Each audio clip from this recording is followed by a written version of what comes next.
let's just do the boys because Mario, you're huge on the boys right now.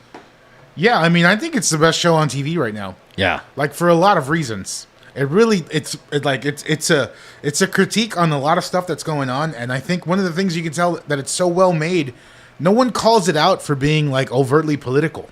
Oh, and it's super political. It makes fun of everything. Yeah. But it's never getting like picked apart on Twitter or whatever. No. Well, yeah, and they're leaning into their whole the Twitter stuff around it, right? Because the Dawn of the Seven, is the release the Burke cut, and they weaved in that real stuff that we're going through in the real world with the release the Snyder cut with what's going on in the show, right? With Stormfront, and they're like, oh, well, now we can't do it. We shot all this stuff with her, and like, wow, that literally would happen in real. It has happened, right? We're still dealing with that. With like, are we ever going to see the Flashpoint if Ezra Miller stops beating up different people?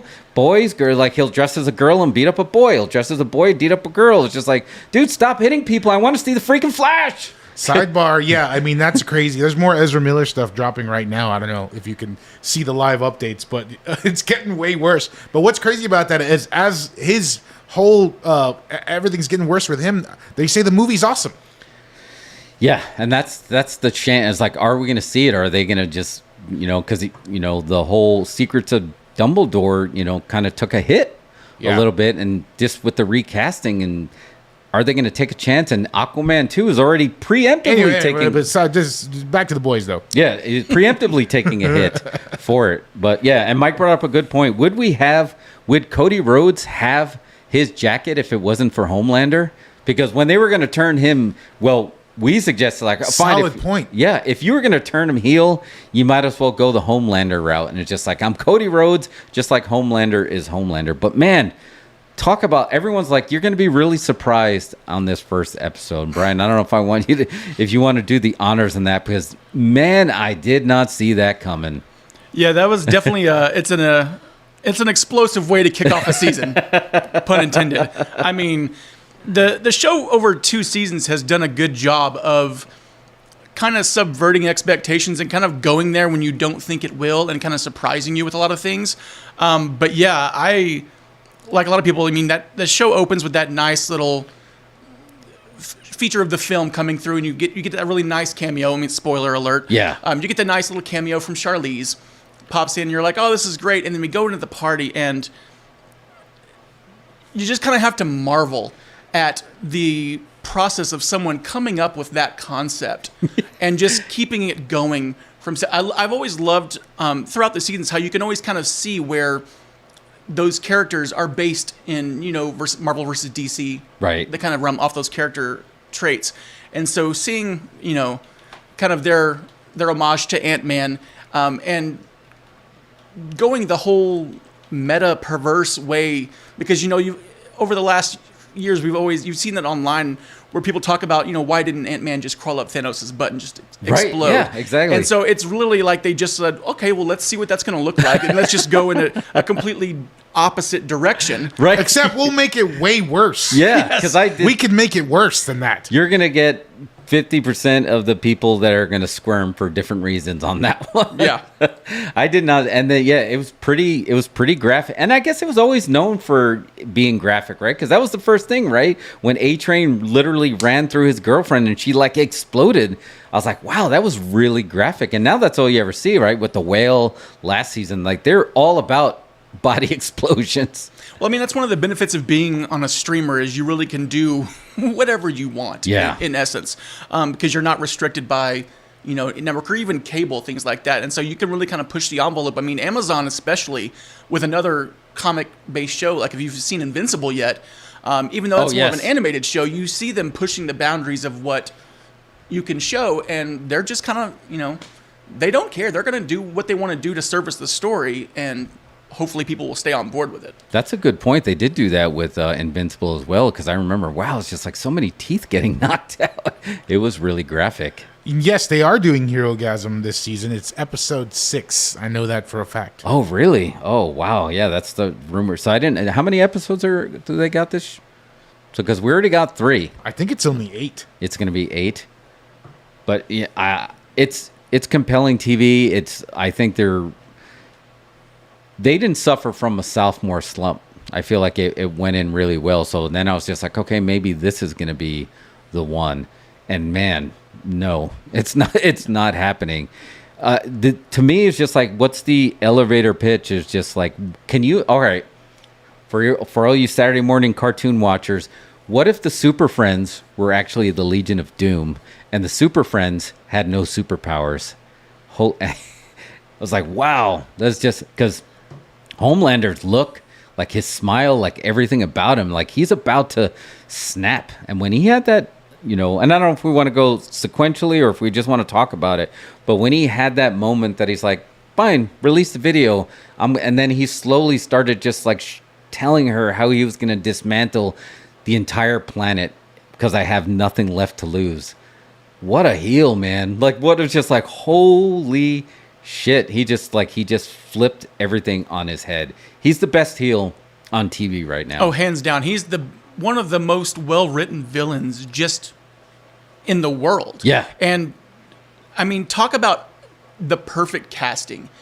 He is so fantastic. And you can just tell that it's so much fun when you have a character, especially a villainous character that is so well-written that you can kind of just relish playing with that dialogue. And what was really nice, too, is, you have this character who is, for the most part, invincible.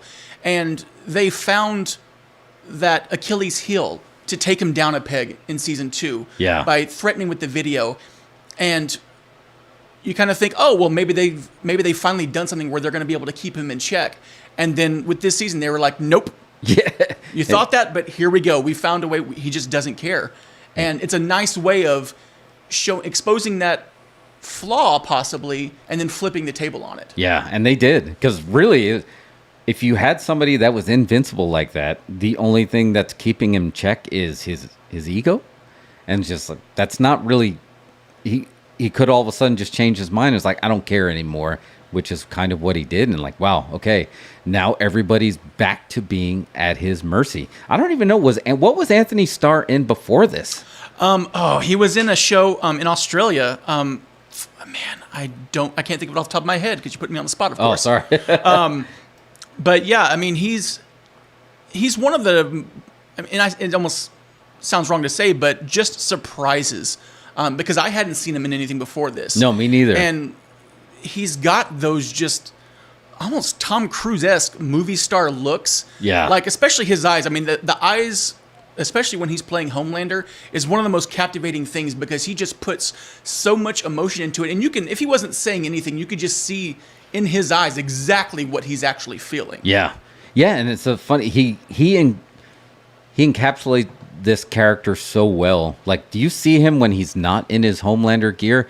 He's a good-looking guy, though, but he looks nothing like him, even though he does look like him, but he doesn't look like him. And I was just like, wow, I'm so into this character of Homelander. That's all I see when he's Homelander, but when he's not, you don't even... It's like, oh, I kind of see it. You could be Homelander's little brother, you know. Well, but he's like... Here's the thing with Homelander is, like, you said... superheroes being like the Legion of Doom or whatever. It's not that. Imagine if like Ted Bundy had superpowers and John Wayne Gacy and all these like serial killer folks had superpowers. That's what Homelander is. Like, and I think you're seeing him sort of, his arc is he's turning into a serial killer. Yeah. You know? Oh, yeah. And yeah, that's crazy. And the perfect foe for him, I guess, is more, not as much Huey, it's more Butcher. And Butcher's having a great arc coming back to. Obviously, we're huge fans of Carl Urban as well, but as great as he was, he just seemed like he was no match. But then again, I was like, well, how come Lex Luthor, who had no superpowers for most of the time, was always a match for Superman, who was also invincible? And that's how I was able to justify it in my head. It's just like, okay, Butcher is just like going to be... find a way to always outsmart him, but any second he could crush him whenever he wants. But then why doesn't he crush him? And then they kind of lean into that in this season. They already started leaning into. He's like, I know, I need you. We're gonna sit and we're gonna chat about it. And he doesn't take him out, and it's almost like he needs Butcher there as much as Butcher in a way needs him. Did that really happen though? Yeah, I mean when they sat and they had that small was that real? Yeah.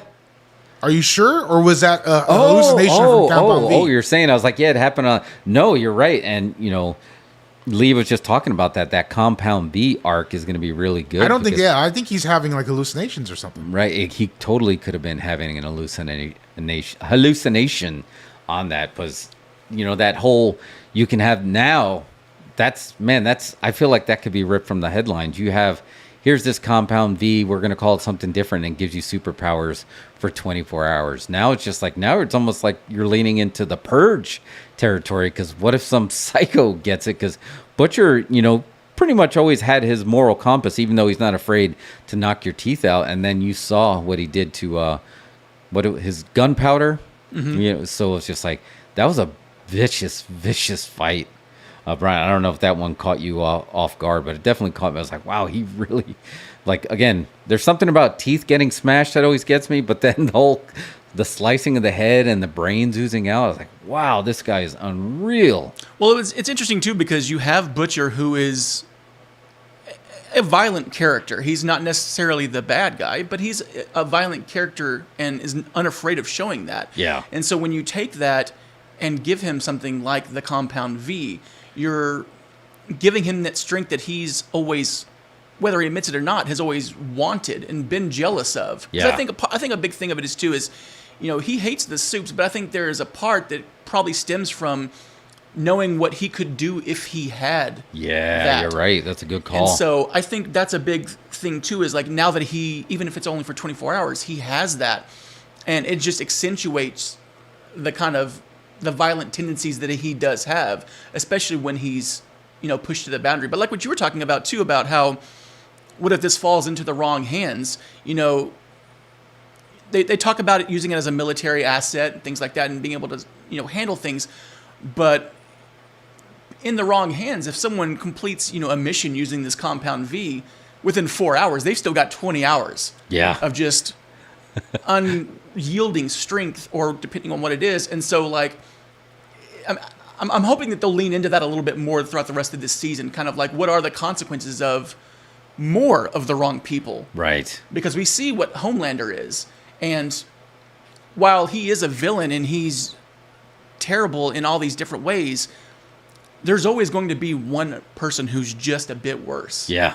And what happens if that person gets a hold of it? Even 24 hours, what kind of damage can they do to humanity within just a 24-hour period? And I'm really glad that they waited on, bringing the powers to the boys, because in the books they have them immediately. Oh, they did that very, pretty quick. very early in the story, and I think it was a smart idea to hold that till the third season and then start bringing it out slowly. Yeah. Because I think they'll all get powers at some point, right? And we still don't know what the effects are. They're like, it lasts 24 hours, but we don't know. We're still working out the bugs, so they could end up with powers for good. Man, no, it's been really good. But Soldier Boy, let's talk a little bit about him, because we just assumed, right, that Homelander had this ego, and he was invincible and had nobody. He couldn't really empathize with anyone because he's like, there's nobody like me. But now I feel like Soldier Boy was that too, right? Am I wrong? I don't know anything about him. I didn't read the books, but it sounds like he was pretty much a scumbag as well. There was multiple versions of him in the book, but I think one was like a diva and the other one was just like a coward. Oh, okay. Yeah, but I think they're sort of combining both. But they haven't really revealed much about him. It's got some secret plot. I guess they thought. I don't know what's going on, honestly. I know they pitched him as douchey Captain America, right? So I don't know, man. I am excited to see where they're going to go with that. How do you guys feel about Huey as a character? Originally, he was going to be. I didn't know this. It was originally going to be Simon Pegg.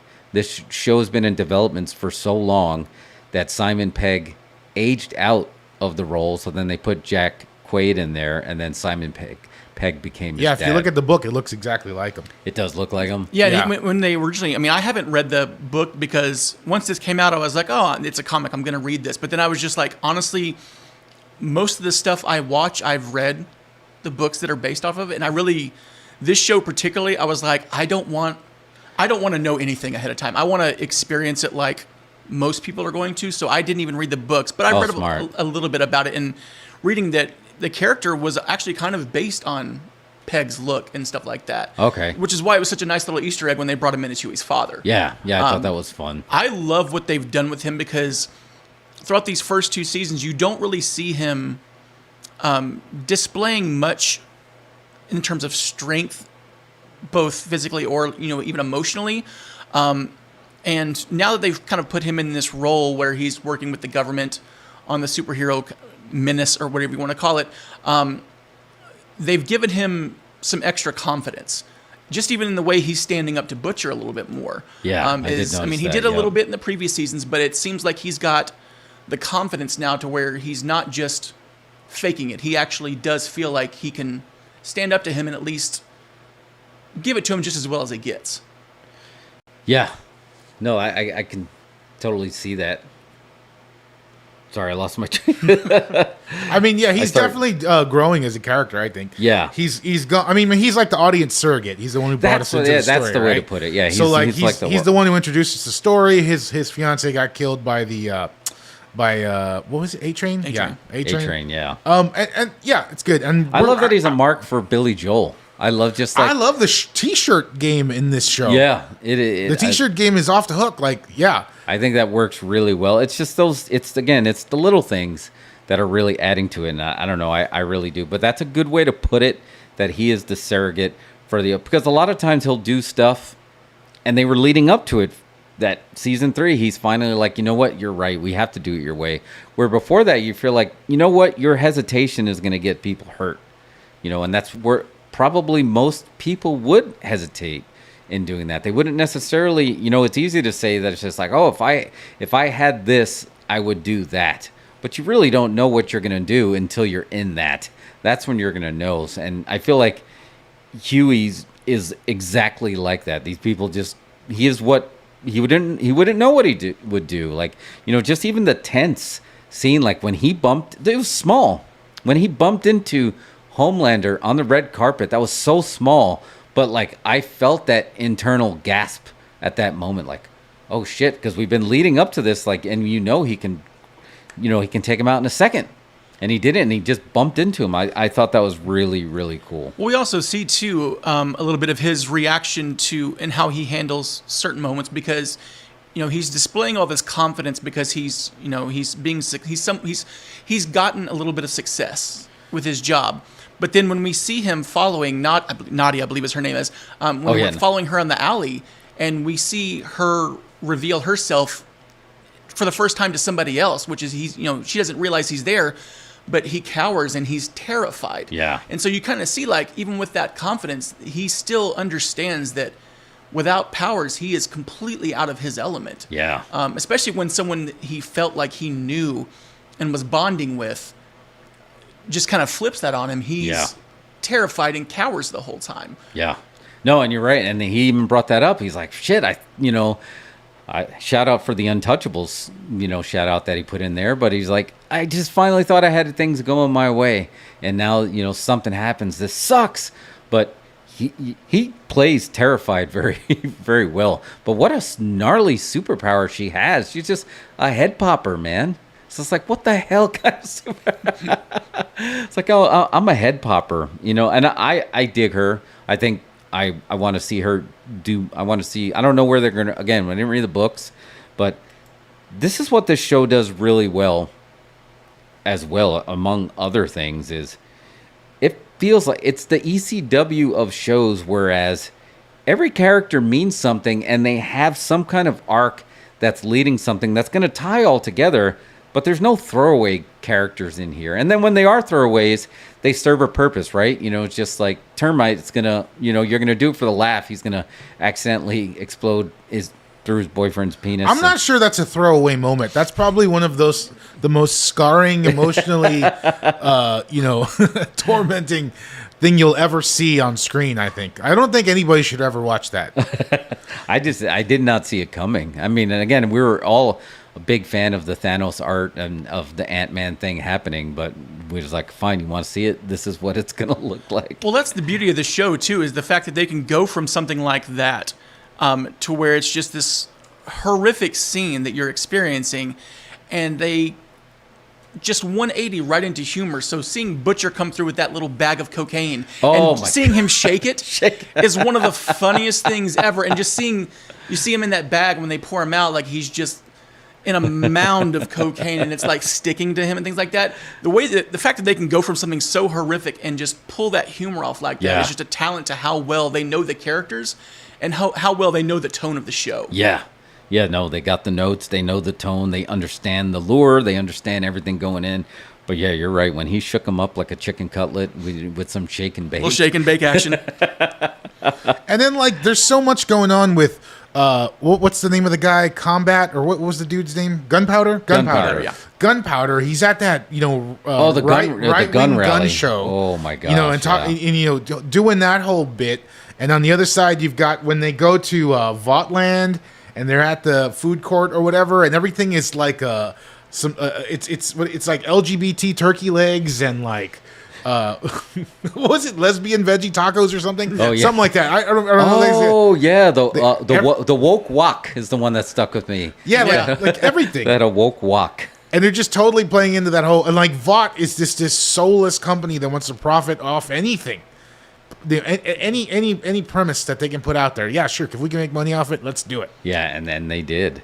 I was happy to see Laurie Holden come back. I didn't expect that. And I like I'm a huge fan of the Snyder cut of Watchmen, and I love the throwback heroes. So to see the old school throwback heroes of Payback, and then where she is now, and she's just basically almost like a lounge singer, but she's another. She's another body exploder for sure. A lot of body exploders in this show. Yeah, so I don't know what they're making good use out of that. Those comps.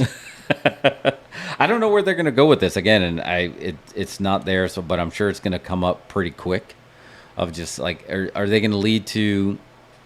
There's clearly some kind of cover up that they have, and now the big get is find the weapon. Like you said, they took away the Homelander's weakness. He doesn't care anymore, and now he's like, I'm gonna pretend you're my girlfriend. I'm gonna make you kiss me. Now I'm gonna make you suffer for all the suffering that you put me through, and now it's gonna really make getting that weapon the utmost importance, and I think that's gonna add to it. And we're clearly, again, I don't want to say never, but I mean, I don't think they're gonna be taking Homelander out, but wow, that's the big get. So I don't know where that's gonna go.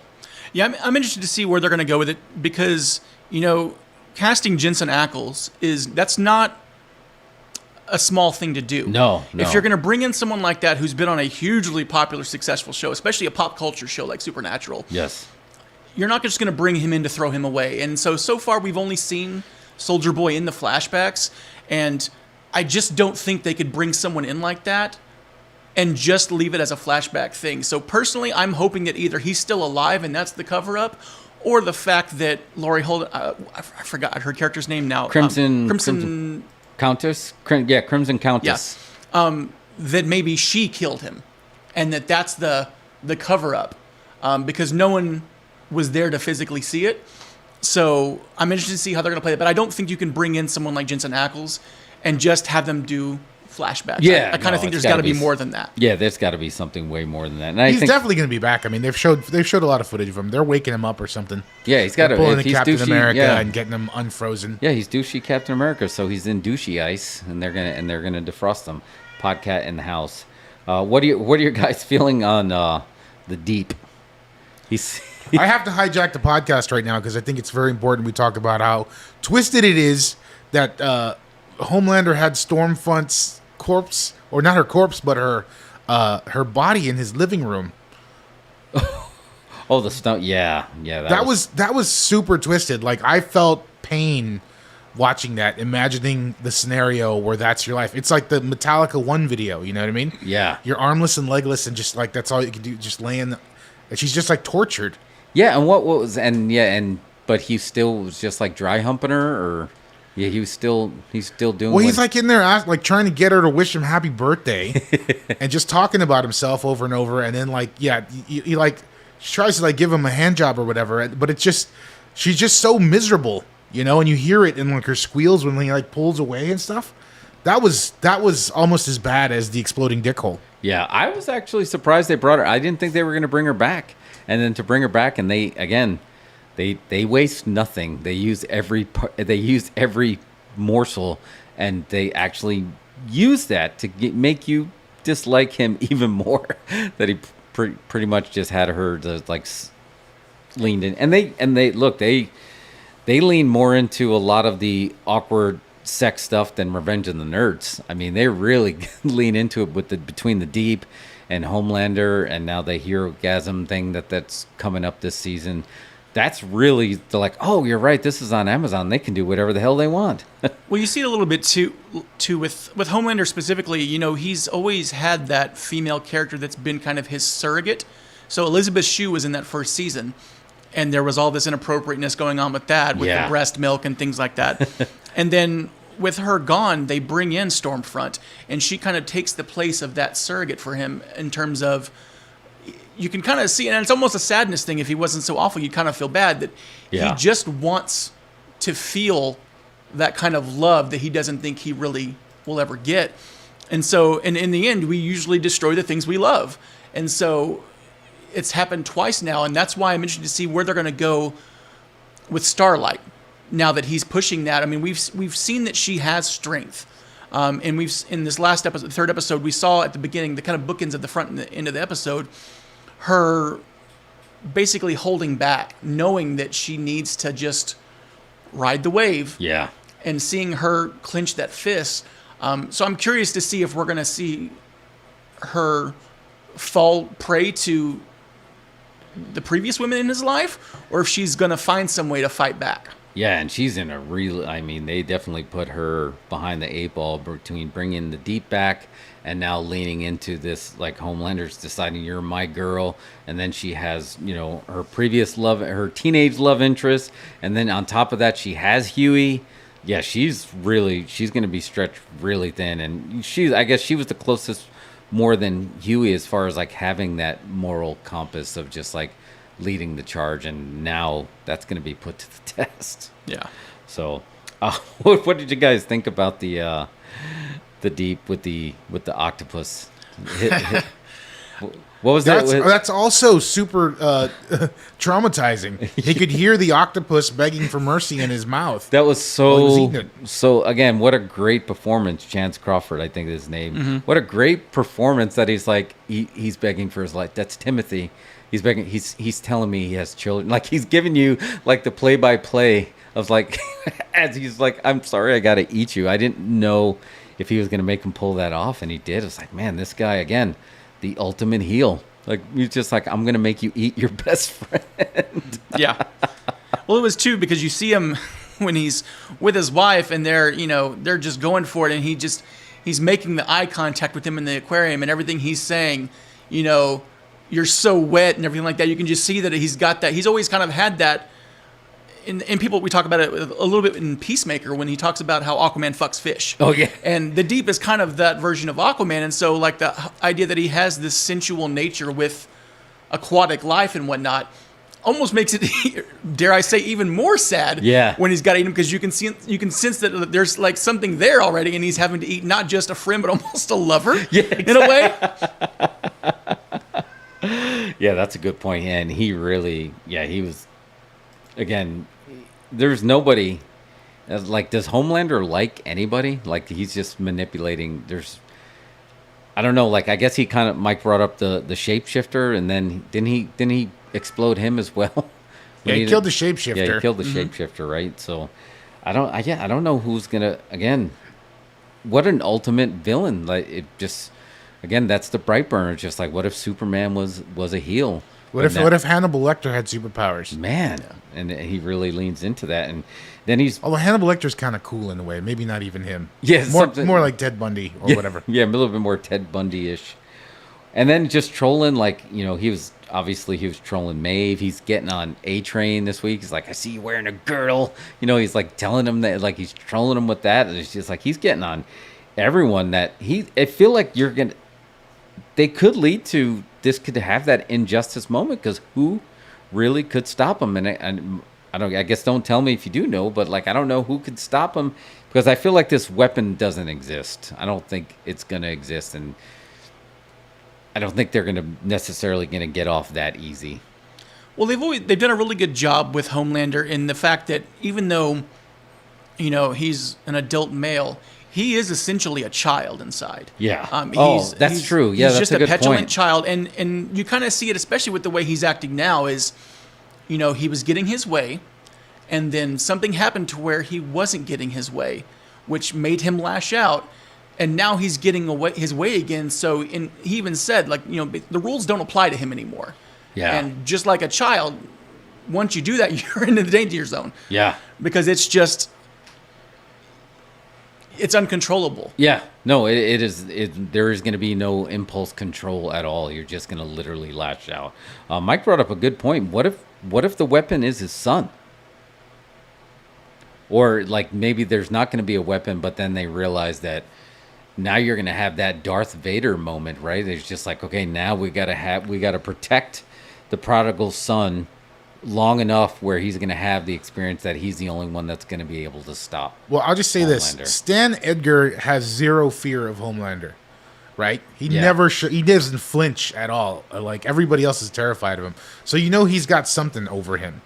What that is, I don't know, but like, Oh, you're right. Maybe I think that's what's going to be the reveal. Is like, what does he have that he knows he can get away with talking to Homelander however he wants? Stan Edgar was he was in the flashbacks too, right? Yeah. He was there was young Stan Edgar there, so yeah, so he's in on that too. Was that also was that a young Black Noir? Did we find out why Yeah. he wears the mask? Yeah, that was the thing. That was his kind of like the whole payback scene with that team. That was, Black Noir's kind of first, we see him before the scars Right. had hit.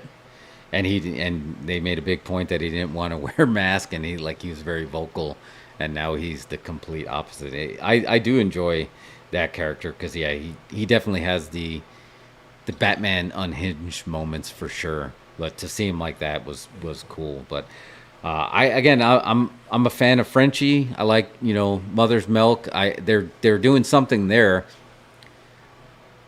They're going to tie all that together, right? So Frenchie has some history with, I guess, the Russian mafia, and that's going to somehow tie back to where that they're about to go overseas. And then Mother's Milk has some issue with Soldier Boy that they haven't really said yet. So it's going to be interesting if they do resurrect him, like how these guys, and are those guys, how are they going to feel?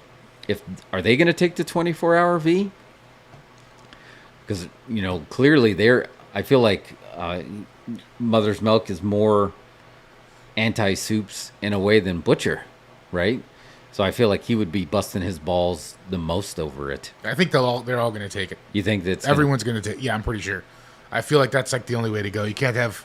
It's going to be the boys versus the seven or whatever, Oh, got it. Mike said Soldier Boy killed his father. Oh, so Soldier Boy killed Mother's Milk's dad?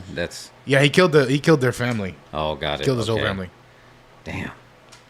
But we don't know if it was intentional or not, if it was an A-Train moment or if it was a Homelander moment. Well, it was one of those whatever friendly fire kind of things. But it says in that article that if you see it on the wall that the family lunged at him or they tried to run him over with a car or something like that. Oh man. And do we know? So these books are still continuing. Do we know how many seasons of The Boys we're gonna get? I haven't heard anything. Don't know. Because there's so much. As long as people are watching them, they're gonna make them. Yeah, yeah. I feel like Amazon, like this is their number one show, right? As far as like getting Prime, you get Prime for The Boys. They have other good shows on there, but Amazon. Everybody has Amazon just for the shipping. And all of a sudden, they throw the TV shows in for free. These are the bonuses. It's like you're at home anyway. Watch our channel, as we'll deliver. Whatever it is, your cat food. Yeah, that's pretty much how everyone started off with it. I was like, okay, yeah, I'm gonna get that. I don't know, and I guess I can see a time jump for sure if they're gonna do something with Homelander's kid.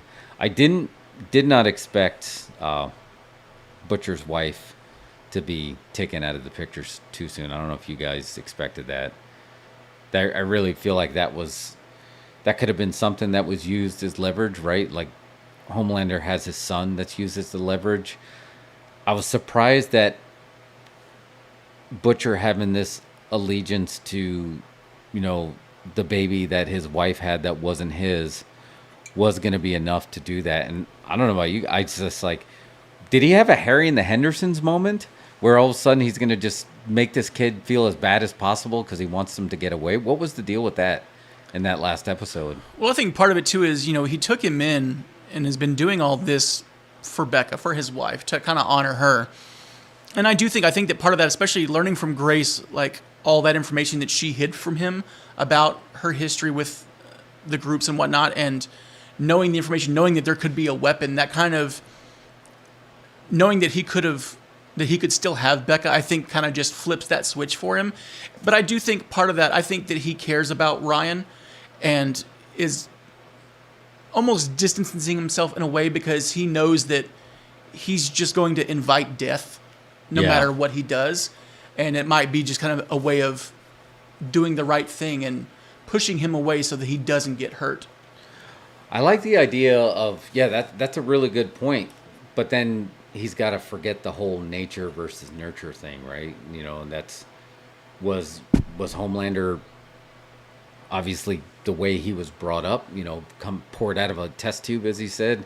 Is that what made him completely psychotic? And now obviously his offspring, there's a chance he can have that, but then he also had Becca to give him that moral compass. So it was just like, okay, you don't have to be wild, but then you had that moment when he was giving him the Harry and Henderson's treatment where his eyes lit up and then he squeezed his arm to show that he could have a little bit of his dad's psychosis in there. And I don't know if that's going to what that's going to turn into. I do like the idea that Ryan could be the secret weapon to take him out.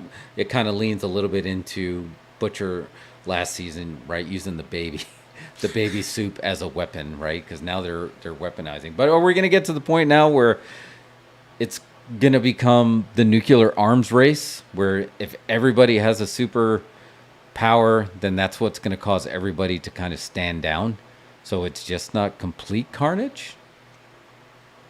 Or they're going to go the opposite way and just destroy each other. Yeah, and just completely lean into that. What's going on with Maeve this season? I feel like, she's more of an informant, but they haven't really leaned into, like, she's still technically part of the Seven, right? Yeah, and I think that's probably been my only complaint so far. I love Maeve as a character, just because in real life I'm such a Wonder Woman fan, and she's kind of that version. So I've always liked her character, and she's always, since the beginning of the show, you can see the compromise that she makes. Being a part of the Seven, knowing that, especially with Homelander, she knows the things that he does. Yeah. And she still stays, and so you kind of see that conflict growing, especially in last season too, with the plane footage and things like that. So I've been a little disappointed that she's, I don't want to say sidelined, but she hasn't been as important, because I think that between her and Starlight, you've got two really strong female characters who are both physically strong, but also just strong characters to begin with. Yeah. And so I'm not as disappointed, because we are seeing Starlight kind of come into her own. Right. But I hope that it's not at the cost of Maeve, to where they're like, oh, we have one strong female character that we're going to push, and we're not going to push the other one. Yeah, because I don't think they need to do that, right? I think they both have, if anything, they have the strength in numbers, and that's what's going to actually help take Homelander down. Like, I feel like they need to stick together. And now that, because before you weren't sure where Maeve stood, right? But then when you saw that, Homelander obviously was not a fan of her sexual preference, and then they leaned into that. So it's to the point where he's ruling by fear, and the only way that you can topple fear is together, right? And I think that's what they're going to have to do. So I'm going to hijack the podcast again. Do for it. Why is nobody complaining about this show? I feel like people should be out protesting in front of Amazon with all the things people complain about these days. I feel like there's nothing more disturbing on any of the channels right now. You know? You're right. You know, Disney gets more heat for trying to do the right thing and calling them woke than Amazon gets for completely going in the opposite direction and say, we're going to do whatever the hell we want. And I feel like they're not getting any heat. They get no heat. And like, that's what's interesting about this show is like, there's so much to complain about if you wanted to pick it apart. It offends everybody pretty much, you know? I think the big difference too with that is, you know, especially with Disney having Marvel, Star Wars, and you're going to have this whole mentality of they're being woke or all that kind of stuff. A lot of it stems from the fact that if anything, quote unquote, negative happens, it's happening to, for lack of a better word, heroic people, especially with Marvel. Whereas Amazon was a little smart. You're doing something with The Boys and you're having all these atrocious things, but they're already bad people doing it. So Right. I think if you were to see Huey or Mother's Milk or someone doing some of this awful stuff, then you'd start seeing some of that. But I think the suspension of disbelief works the fact that you've got these negative archetype people and they're doing these, so it almost kind of seems expected in a way for a show that thrives on doing the unexpected. It's not as shocking because you have a villainous character doing that. Oh, I got you. Okay. Yeah, because so if the heel's like, yeah, you're supposed to not like what I'm doing. You're supposed to boo me. And they're just going very deep in the next direction. So the deal with this, you know, and that brings up a good point. Now what's going to happen, because Butcher, he crossed that line and it was a big deal. Even, did he get away with that? You know, because it was happening to such a terrible person. Is that what made it okay when he basically smashed his face in and then cut his head in half with his laser eyes? Are they going to, Mario, I guess what I'm saying is, are they going to build into the story arc exactly what you're talking about? What do you mean? He literally crossed the line. He did something horrific to somebody, but he did it to somebody who was already a POS, so that's what made it okay. But he crossed he had his rule book that he broke. I think it's kind of the angle is that who really should have superpowers, right? Who watches The Watchmen? It's like who deserves and who has the moral fortitude to have superpowers without being corrupted. We all are like people and have weaknesses, right? I think that's sort of where they're going with that. And Butcher is already like got a lot of anger, right? He's got a lot of revenge that he wants to get paid Yeah, he has out. a lot of rage. So like if he starts getting Homelander level superpowers, where's he going with that, you know? Yeah. And we talk about how, you know, each of the characters has their kind of counterpart, whether you're Marvel, DC, or anything like that. For Butcher, the closest thing you can kind of compare him to is the Punisher. You have a guy who is just filled with rage, doesn't, quote, really have a superpower, but, you know, has that particular set of skills. Yes. I was about to say he actually is the Punisher, but no, he's Judge Dredd. Yeah, exactly. And then you factor in the fact that now he's lost his wife, like Frank Castle, so he's kind of... Yeah, that's a good comparison. He may have crossed that line, but in the end, you know, when you have a character similar to like the Punisher like that, they're perfectly fine crossing that line because they're not like Batman where they're just, I'm never going to kill. It's almost kind of like, I'm not going to kill until I have to. Yeah, right. And I guess, I don't know who would be Huey. Huey would remind me of like who watches The Watchmen, right? He would be the night owl. Like, what are you doing? You know, that would be his superpower. What happened to the American dream? It came true. So I guess that's maybe why this show resonates, that, you know, we're living in very strange times.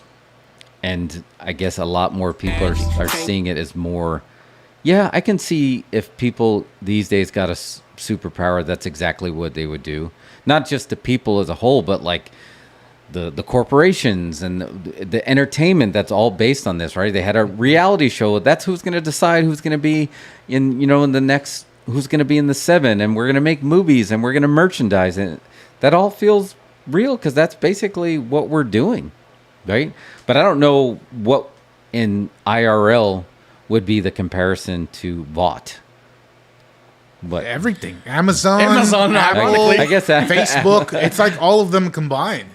I guess yeah. We're They're the just stand-in for just corporate, big tech, big news, the whole thing. Because they've got everything. They've got their hands in everything, which is the way a lot of these multimedia companies are, right? Right. But in the end, they just want to sell pharmaceuticals to the army because that's a better gig. Yeah, that'll pay more.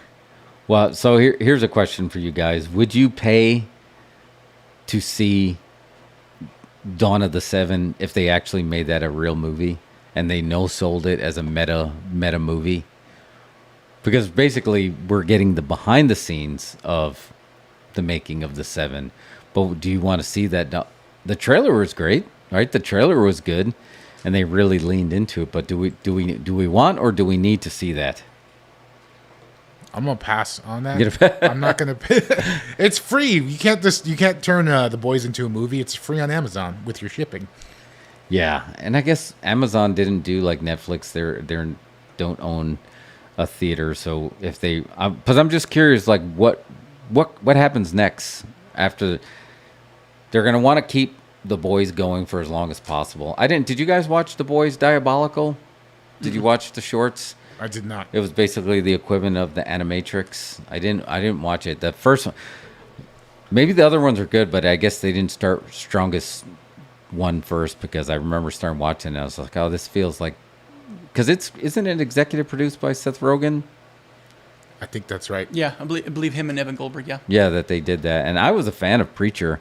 I feel like Preacher would have really benefited from being on Amazon. Not that AMC pulled a bunch of punches, but Mike says Vought feels like Disney. Here's the ultimate heel that we would get on the show in real life. What if Disney, Amazon, and Facebook all merged into one giant and Fox News into one giant super corporation that just controlled everything? That's what Vought is. I guess that is Vought. And didn't he said that, right?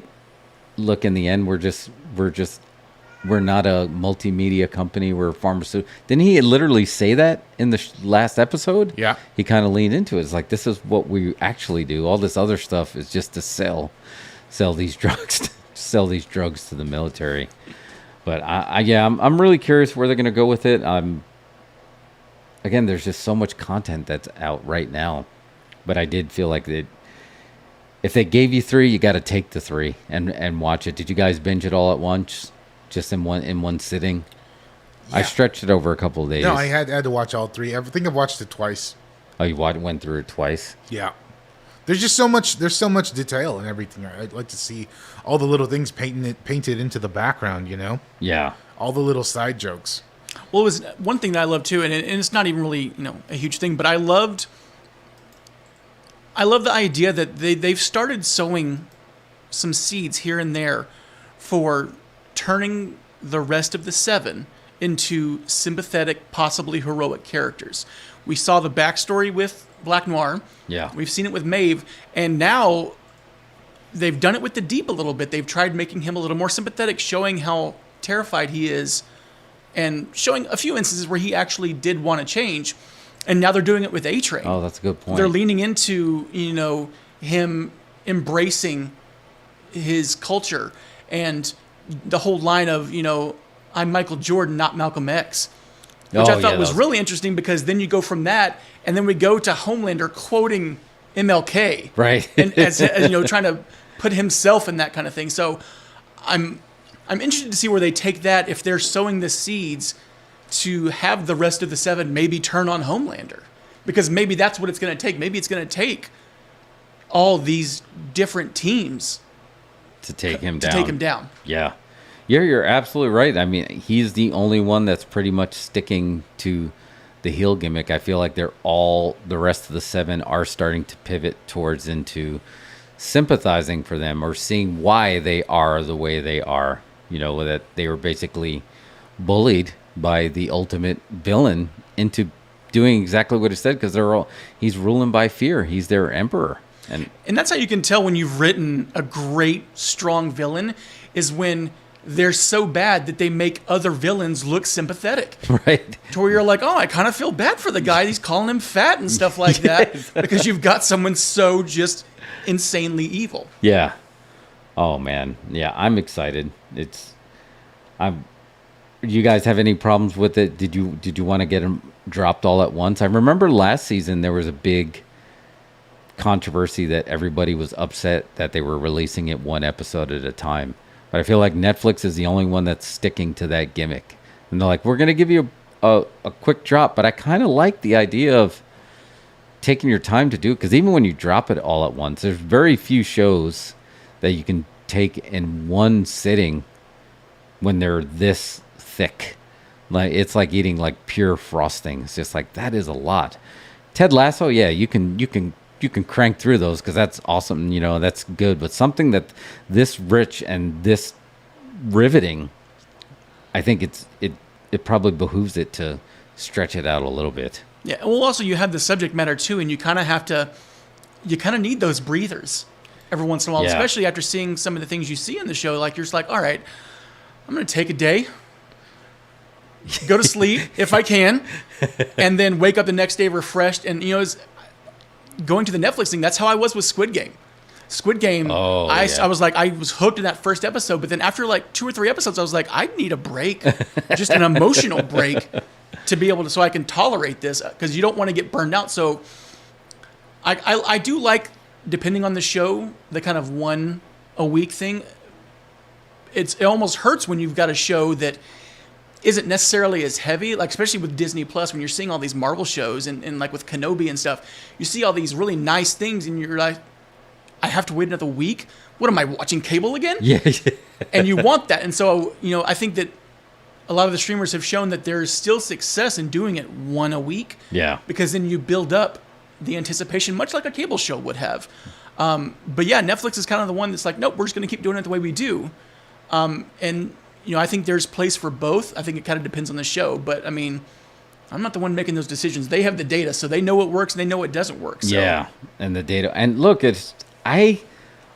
Mario, you were talking about earlier how much you actually are marked for commercials in a way. You like the break, like even during the show.